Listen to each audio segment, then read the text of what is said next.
trastornos hidroelectrolíticos es sobre dismetremias.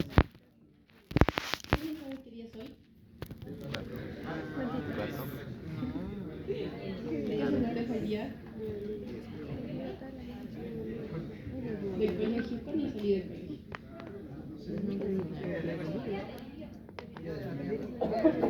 Las dos cosas, ¿no? Día del idioma, día del libro. ¿Alguien quiere leer lo que dice ahí?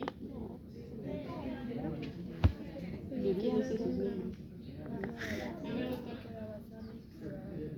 Sí. Con su voz.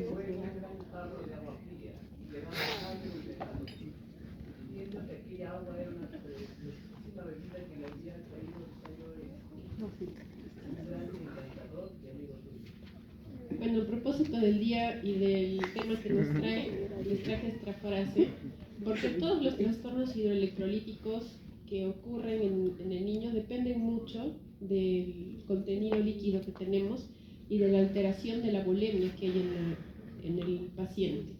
No es tanto por falta o aporte, sino más bien un desequilibrio tanto en el agua como en los electrolitos que pasan estos trastornos. ¿Listo? Entonces, las dismetremias son un trastorno prevalente en pacientes ambulatorios y hospitalizados, especialmente en niños pequeñitos que tienen vómitos, diarreas, y por estos vómitos y diarreas se van a deshidratar, que esta es la causa más frecuente de dismetremias en general. Es una perturbación en el equilibrio del agua más que cualquier cambio en el contenido de la sal. Entonces, debemos resistirnos ante la tentación de considerar los valores de sodio y debemos adquirir el reflejo de enfocarnos en qué está mal en el balance hídrico de ese paciente.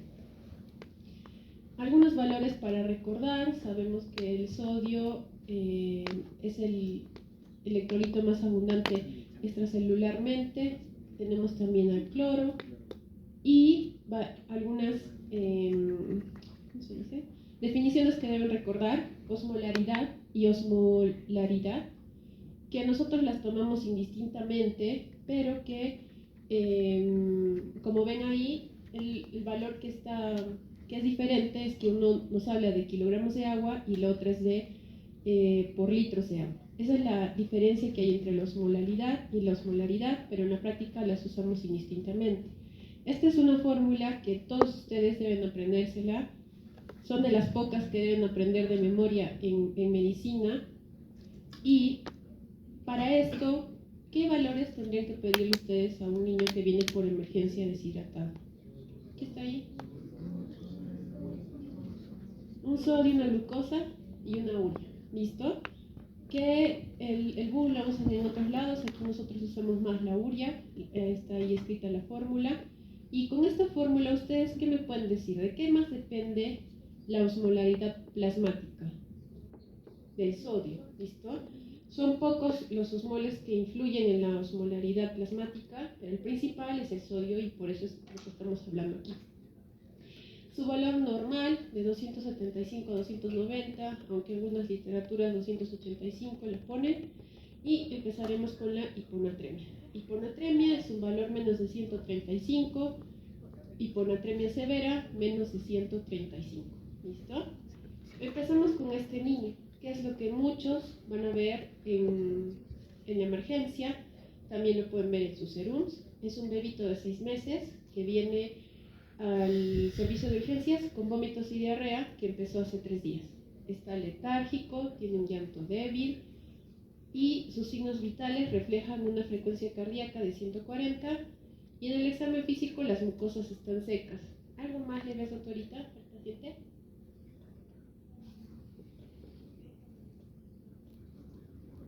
Es el tono ocular. ¿Cómo? Sí, se nota pálido y sus ojitos están hundidos, ¿no? Llenado capilar, ponen ahí más de 2 segundos. Entonces, ¿cuántos de ustedes le solicitarían algún estudio a este paciente, específicamente electrolitos? ¿Le harían exámenes? ¿Sí? ¿Qué exámenes le harían si viene por vómitos y diarrea? A ver, doctorita. Daría primero agua y luego el examen. De verdad. Tienes tiempo de hacer exámenes. A ver, Bruno, ayúdala. Ah, ¿Qué ¿qué le examen? pediría? Bueno, electrolitos, pues. El AGA, ¿no? Si te dice electrolitos, en el AGA nomás. Idealmente tienen que ser electrolitos séricos. Un examen de gases nos ayuda, pero son valores que se toman calculados, no son los de verdad séricos. ¿Listo? Entonces, está bien. ¿Alguien le pediría un compro funcional, una reacción inflamatoria en heces? 6 meses. Bueno, o sea, ¿Sí, doctor? si ¿Qué sigue le con pedirías? el cuadro de diarreas mucho tiempo, Cuando tienes que viene el sospechar más pacientito cosas. con diarreas y deshidratación, lo primordial es ver su estado hidroelectrolítico, ¿listo? Una reacción inflamatoria es que varios están rotando por hospitales, por centros periféricos de repente, pero no nos sirve de mucho porque las diarreas, la causa más frecuente, son virales. Entonces, un coprofuncional no hace diferencia entre si es una infección bacteriana o si es una infección viral. ¿Listo? Pero lo que sí nos va a ayudar en el manejo del paciente es pedirle electrolitos séricos para determinar qué tipo de deshidratación tiene este paciente. ¿Y en qué momento lo pedirían? Ahí mismo en la emergencia, ¿no? Cuando llega el paciente. Entonces, cualquier paciente que es evaluado con alteración de su estado de hidratación debería tener estudios de electrolitos séricos. Es lo mínimo que ustedes van a pedir en la emergencia, en el SERUMS. Si es que tienen laboratorio, también idealmente lo deberían pedir. Y esto nos va a ayudar para valorar el grado de hiponatremia que pueda tener el paciente. Recordar que nuestro sistema osmorregulador evita que la concentración de sodio se desvíe de un rango normal, que los valores normales están ahí, 135 a 145, y la falla del sistema para regular dentro de este rango va a exponer a las células a un estrés hipotónico o hipertónico, como vamos a ver. Y por lo tanto, esto es lo que vemos, lo que les vengo mencionando, es que un trastorno del agua es el que va a originar el trastorno del sodio en el paciente. Entonces, a este bebito le piden ustedes sus exámenes, tiene un sodio en 120, un potasio en 3.5 y los demás valores que están ahí. Ese sodio, doctora, ¿de qué tipo de hiponatremia nos está hablando?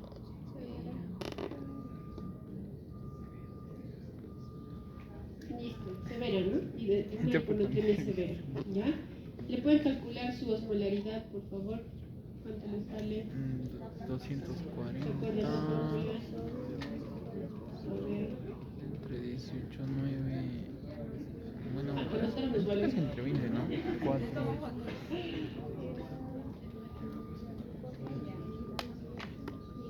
250 y algo, entre 240, 250 y 245.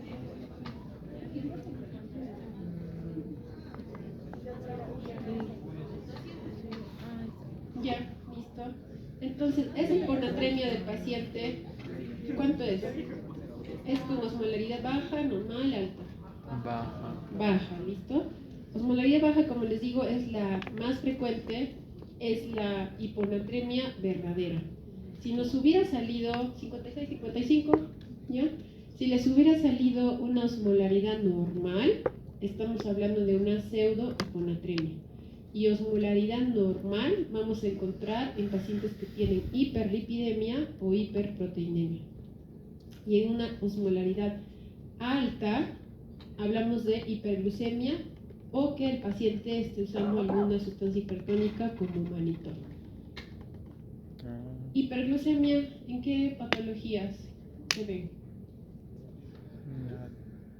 Diabetes. No, hiperglucemia. Diabetes. Diabetes, ¿listo? Tipo 2. Insípida, ¿les escuché? Insípida. ¿Listo? Entonces, digamos que es un paciente con cetoacidosis diabética que viene a su consulta. ¿Listo? Tiene un sodio en 130. ¿Tiene o no tiene hiponatremia? Por definición, sí. Como si ustedes solo ven el valor, sí tiene hiponatremia, pero mire su glucosa. 1100 de glucosa. Entonces tenemos que corregir ese valor de sodio, ¿listo? Para saber si es o no una hiponatremia verdadera. Entonces igual hay una formulita o pueden saber o acordarse que por cada 100 miligramos de aumento en la glucosa va a haber una disminución en el sodio de 1.6 mil equivalentes por litro. Aquí hay 1000 miligramos más de glucosa. Eso quiere decir que hay 16 mil equivalentes más de sodio, en verdad, en este pacientito. Si tiene 130, ¿cuánto tendrá de sodio? 146. 146. ¿Listo? ¿Eso es hiponatremia?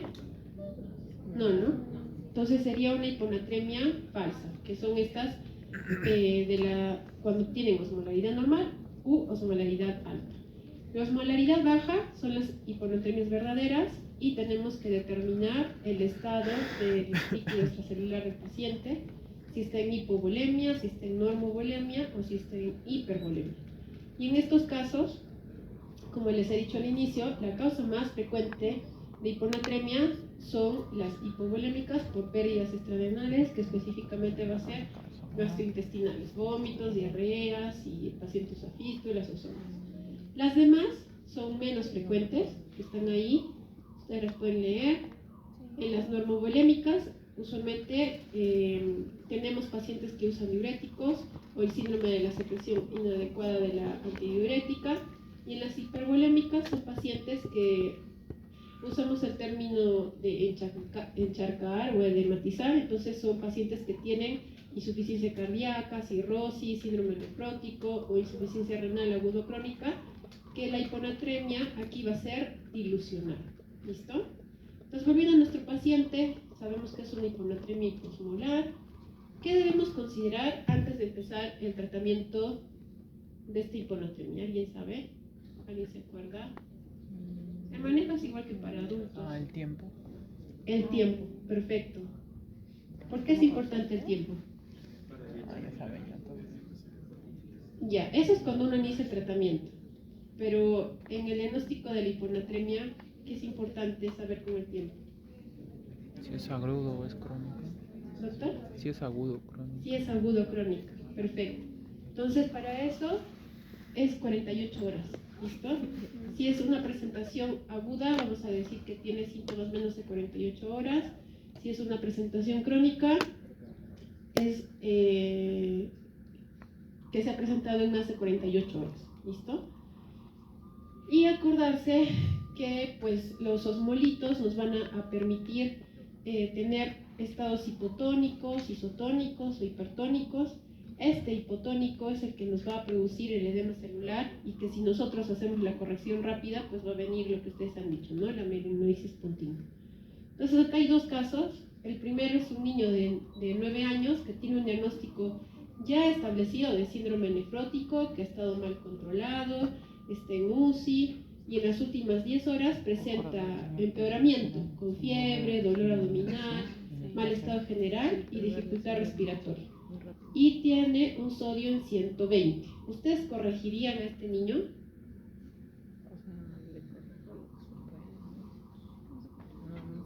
¿Corregirían ese sodio?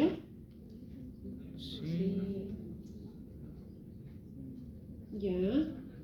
Uno tiene un síndrome nefrótico que va a producir o puede producirle una hiponatremia dilucional, que no es una hiponatremia verdadera, ¿no es cierto?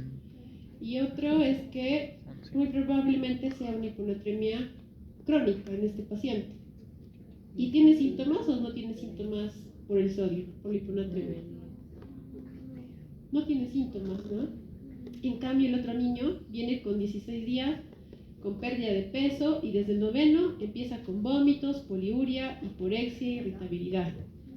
Al examen físico, regular estado general, perfusión enlentecida, llanto débil, sequedad de piel y mucosas, micropene con hipospadia y criptorquidia. Que, bueno, por el examen físico que tiene algunas malformaciones, es muy parecido al caso que estamos viendo. ¿Este pacientito tiene algún síntoma de hiponatremia?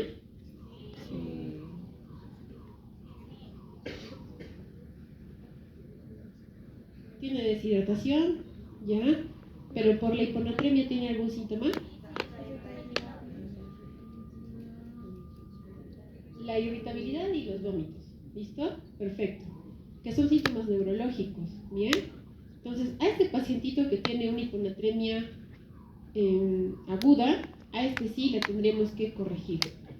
Y lo otro, uno es el tiempo, ¿no? Ver si es de menos de 48 horas, más de 48 horas.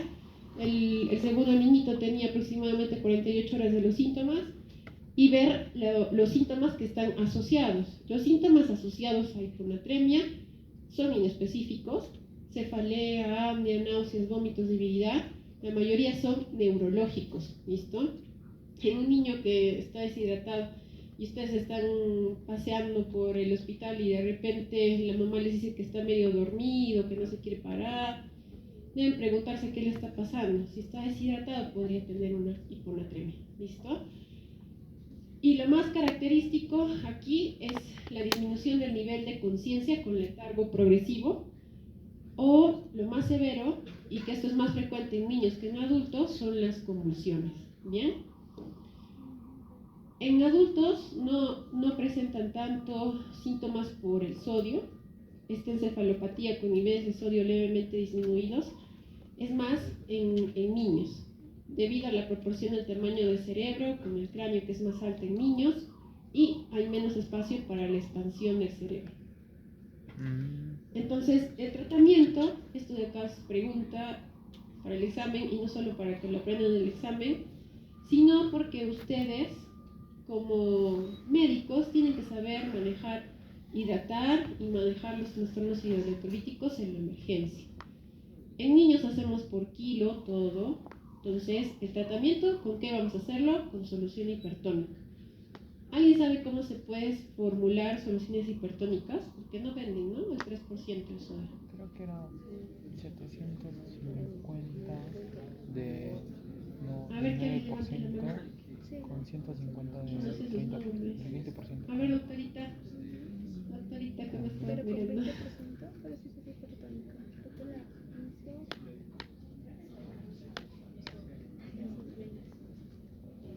Aumento sodio a la solución. Pero hacer tus Una escritas, ampollita de hipersodio, ¿dónde? de hipersodio. Al cloruro de sodio. Listo, esa es una forma. ¿Alguien sabe otra? Que esa podría ser la más fácil que puedan tener en su serum, ¿no? Una ampolla de hipersodio y cloruro de sodio. La otra, ya. ¿Y cuánto poner también? Ya, eso les voy a decir acá.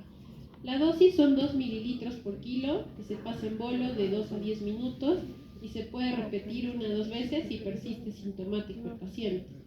El tratamiento de la hiponatremia es básicamente para revertir los síntomas. Si el paciente está convulsionando, para revertir la convulsión; si está irritable o somnoliento, lo que vamos a medir es eso, su respuesta que va a tener al bolito que le vamos a poner. Máximo 6 mililitros por kilo, y en recién nacidos es un poco más, 8 mililitros, y en total no pasar de 100 mililitros. El objetivo para la corrección de hiponatremia, ¿cuál será? ¿A cuánto de sodio tenemos que llegar? Cuando tratamos una hiponatremia, nuestro paciente, por ejemplo, tiene 120, ¿a cuánto de sodio le vamos a llevar? Perfecto. ¿Por qué 128? Perfecto, que es 8 a 10 mil equivalentes, ¿no? Nunca tenemos que llevarlo a la normalidad, o sea, no vamos a esperar que llegue a 145, ¿bien? Y recordar que 1 mililitro del hipertónico va a aumentar aproximadamente 1 mil equivalente de sodio. La meta en la primera y segunda hora es no pasar de esto, de 5 a 6, ¿listo? El control de sodio lo vamos a hacer cada 2 horas y debemos suspender el tratamiento si es que hemos aumentado más de 10.000 equivalentes en las primeras 6 horas. Y nuevamente no debemos buscar que el sodio sérico llegue a la normalidad. Entonces, en nuestro paciente, antes de pasar, bueno, le hemos pasado acá 20 mililitros de la hipertónica porque aproximadamente seguro que pesa 10 kilos, y le hemos repetido 2 bolitos porque no había mejoría. Estas son las fórmulas para las soluciones. Las que ustedes me decían es esta. Al suero salino o suero isotónico, aumentar a 100 mililitros, se le aumenta 12 mililitros, del suero salino al 20%. ¿Listo? La otra forma es con el cloruro de sodio igual al 20%, pero más agua destilada, 1585. ¿Listo? Esto a veces la enfermera no lo sabe. Quien le tiene que decir cómo preparar suero hipertónico son ustedes. El tratamiento de mantenimiento lo vamos a hacer según el contexto clínico y la etiología. La más frecuente, como les digo, es esta: hipovolemia por pérdidas extrarrenales. Vamos a calcular el sodio, como les voy a explicar más adelante, y aquí en estas, ya sea por pérdidas extrarrenales o renales, es aporte de sodio. Pero en las que son por dilución, por volumen plasmático inefectivo, o porque haya más retención de agua que sodio en fallas renales o aumento de la ADH, es restricción hídrica. ¿Listo? No siempre la corrección de hiponatremia va a ser dar más sodio, sino que también puede ser el otro lado, ser restricción hídrica en el paciente. Entonces, después de haberle dado los dos bolitos, el sodio mejorado a 125, la siguiente indicación que haríamos es calcular su déficit de sodio. Para calcular el déficit de sodio es el sodio ideal, que ponemos 135, el valor normal mínimo, menos el sodio medido, que para ese momento ya tenemos 125, por el agua corporal total. El agua corporal total sabemos que para los niños es más o menos el 60%, entonces 0.6 por el peso del paciente, y eso nos da 60.000 equivalentes. Y esos 60.000 equivalentes los vamos a pasar en las siguientes 24 horas que tengamos la hidratación. Y para calcular estos 60.000 equivalentes, sabiendo que por 1.000 mililitros del suero hipertónico nos da 513.000 equivalentes, hacemos nuestra regla de 3 y le vamos a pasar de suero hipertónico 116.9 mililitros. ¿Listo? En las siguientes 24 horas. Y eso ya se lo pueden poner en su destroza de mantenimiento. Esto de aquí es de resumen, para que se acuerden. Hiponatremia sintomática siempre debemos tratar, así sea un paciente crónico. En el paciente nefrótico, en el que tiene insuficiencia cardíaca y pensamos que es una hiponatremia dilucional, y yo les estoy diciendo que usualmente las dilucionales no se tratan porque es crónico. Si tiene síntomas neurológicos, sí se debe tratar. Le damos su bolito de cloruro de sodio, mejoran los síntomas, se pueden dar hasta 2 bolos. Y si es que fuera una hiponatremia con síntomas moderados, se puede dar la dosis de mantenimiento, que como bien han dicho son 6 a 8.000 equivalentes, máximo 10.000 equivalentes por litro en 24 horas. Y si fuera crónica, la corrección se hace, pero más lentita después. Aquí es no pasar de 0,5 mil equivalentes por litro por hora en el primer día. ¿Listo? Y para los que tienen aumento del volumen, lo que hacemos es restricción hídrica. Y la restricción hídrica es darle entre 60 y 80% del requerimiento total. Y lo que debemos de asegurar en ese paciente son balances negativos, que tenga al menos una disminución del 2% de peso por día. El cálculo del exceso de agua se hace con esta fórmula. Se mide el sodio que tiene el paciente con el agua corporal total del paciente, que es el peso con el que estamos viendo el paciente, y debemos calcular el peso ideal con el sodio que esperamos que tenga el paciente. Con esta fórmula nos sale que su peso ideal sería 8.9. Eso quiere decir que debe perder al menos 1.1 kilos, que equivale al 12% de su peso en el primer o segundo día. ¿Listo?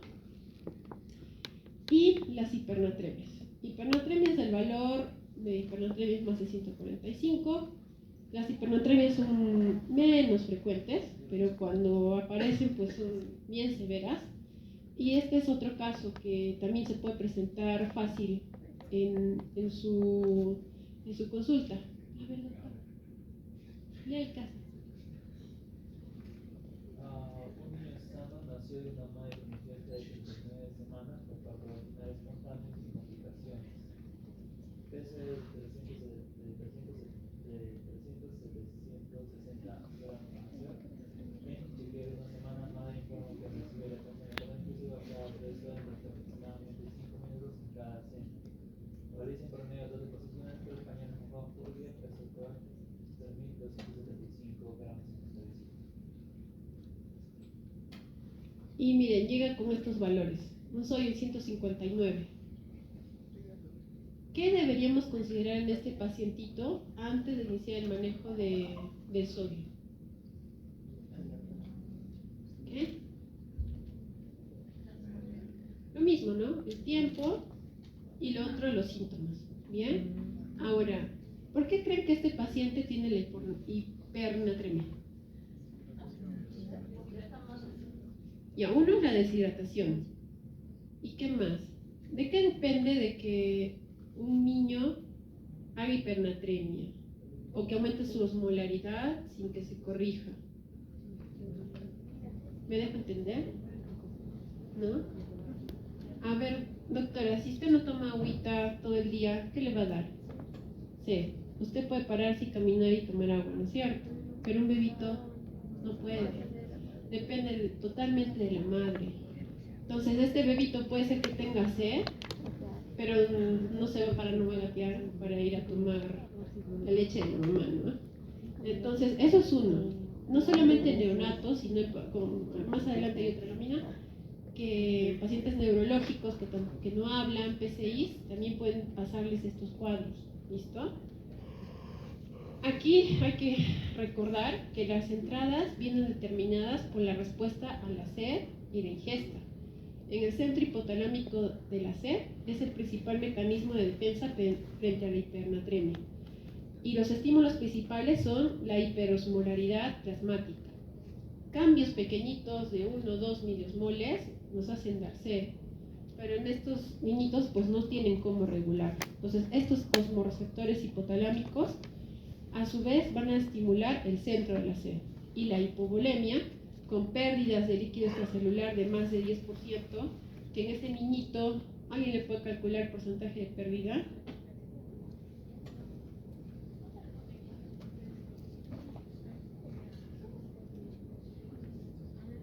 ¿Cuánto será su porcentaje de pérdida de peso?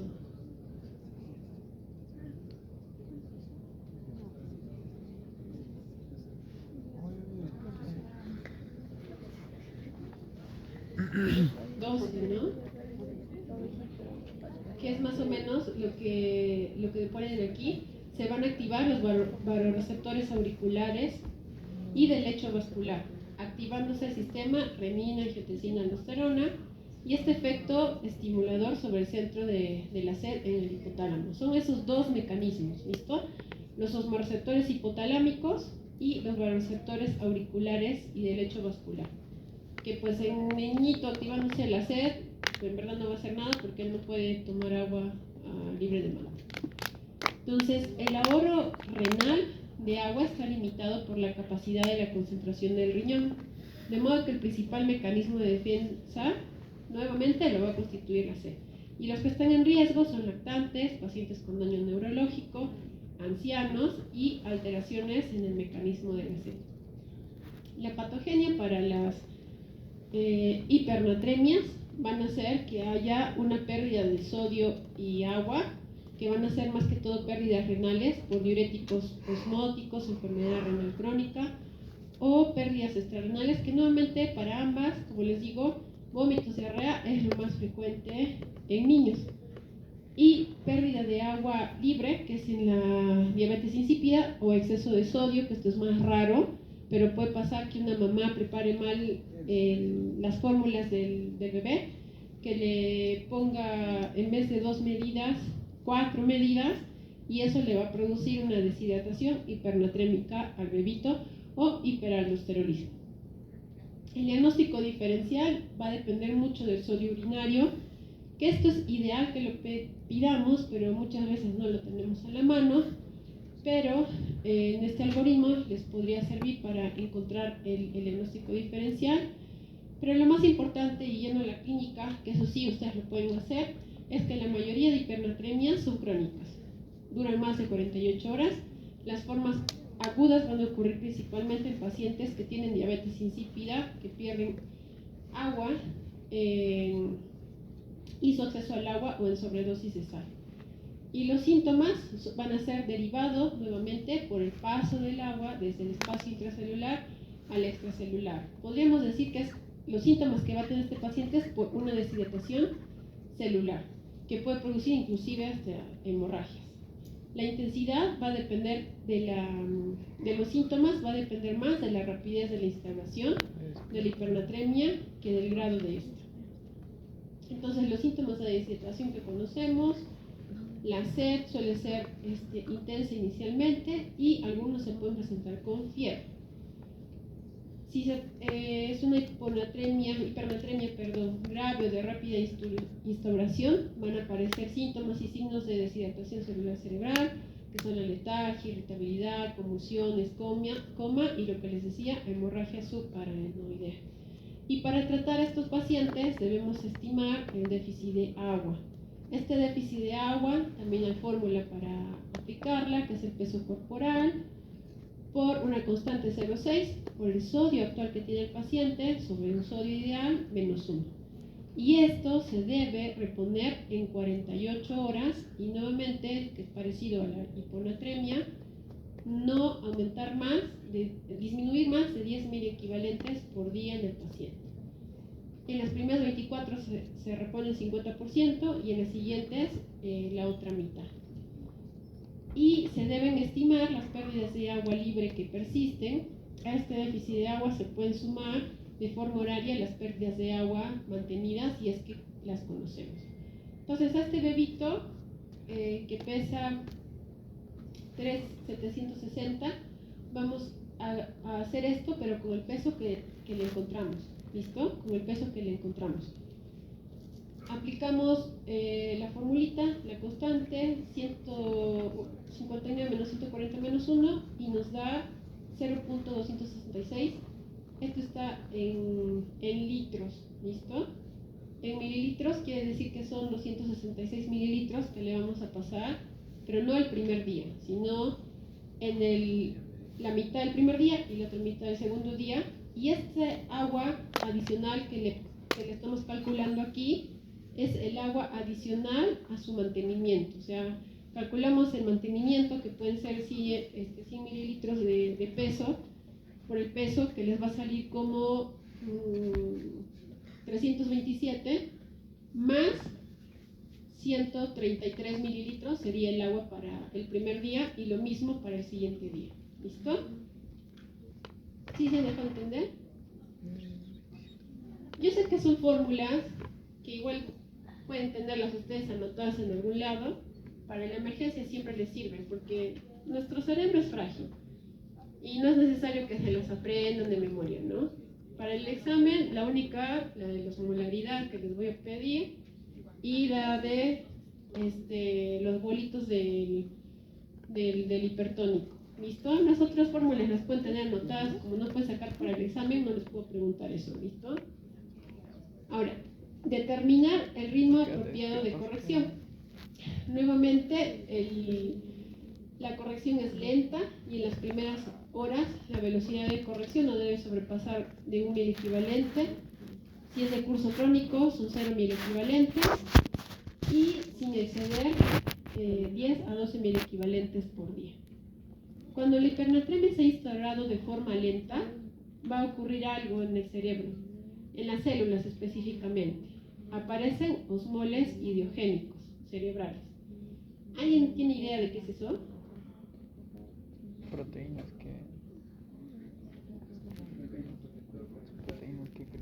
sintetizan las células para que... Claro, empieza a entrar más glucosa, empieza a entrar más urea, otros osmoles que tratan de jalar agua a esa célula que está toda deshidratada. Entonces, como tiene tantos osmoles, cuando nosotros vamos a hidratar a este paciente, si lo hacemos rápidamente, va a ser más rápido o más fácil de que esa célula se dematice. Por eso tiene que ser una corrección muy lenta, porque las neuronas no van a ser capaces de deshacerse de estos osmoles idiogénicos. ¿Listo? Y determinar el ritmo apropiado de corrección. Se deben realizar controles analíticos frecuentes cada 2-3 horas y se pueden espaciar cada 6 a 8 horas si la velocidad de corrección ustedes están viendo que es adecuada. La corrección debe interrumpirse cuando se alcance un sodio plasmático de 145. ¿Para qué fluido vamos a utilizar? Va a depender mucho del líquido extracelular. Lo mismo, ¿no? Si está hipovolémico y volémico, o hipervolémico. Los líquidos que se pueden utilizar, la dextrosa es agua libre, ¿listo? Porque no tiene ningún electrolito. Una solución salina nos da 77.000 equivalentes de sodio, el lactato Ringer 130, la solución salina 154, y como hemos visto, solución salina normal, y como hemos visto, la solución hipertónica 513. Bien, entonces según si está euvolémico, lo que podemos hacer, y el paciente está consciente, darle sales de rehidratación bioral. Si no las tolera, se puede reemplazar por vía endovenosa.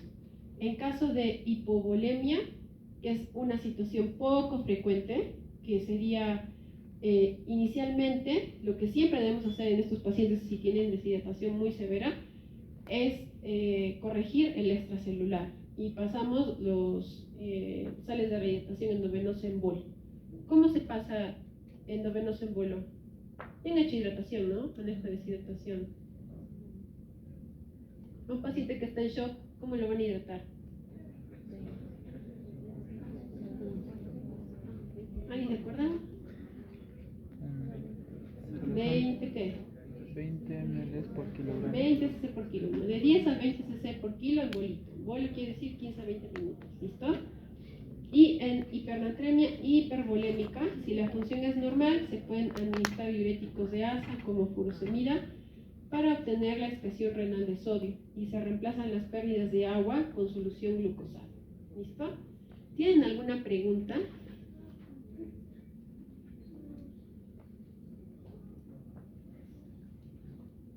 ¿Comentario? Dime, doctor. Sí, doctora, que en una de las fórmulas consideraban como el agua corporal total, o sea, la constante, como 0.6. En caso de lactantes, no debería ser 0.7 por su contenido de agua. Sí, o sea, dependiendo del agua corporal total que tenga cada persona. Para adultos esa constante, por ejemplo, cambiaría, ¿no? Va a ser menos, ¿listo? Pero en general se pone la que se usa en niños que son la mayoría, le ponemos esa constante. Y digamos, en el examen se lo pone la edad del niño, 2, 3 meses, lo calculamos por lo que sería. No les voy a poner, pero si les pusieran, le puedes poner 0.7, claro. Ajá, ¿listo? ¿Alguna otra pregunta? Una buena formación. Miren, estos temas que están haciendo ahora son básicos, no solo para pediatría, sino también para cuando hagan medicina general, medicina interna, ¿listo? Y siempre fallan. Bueno, al siguiente semestre lo que van a hacer ustedes son cetocidosis diabética, ya tienen acá la fórmula de la osmolaridad, van a hacer, ¿cómo se llama esto? La del tamizaje. A ver, doctora, las enfermedades del tamizaje. Hiperaldosteronismo, insuficiencia suprarrenal, ¿ya? Insuficiencia suprarrenal. Viene el pacientito con hipercalemia, viene con hiponatremia. Al final, claro, tienen que reconocer al paciente, de nada sirve que hagan el diagnóstico, tiene una insuficiencia suprarrenal aguda y no saben qué hacer. Tienen que regresar a lo básico, que es estas clases que estamos haciendo ahora. ¿Listo? Muy bien, chicos, nos vemos en el examen.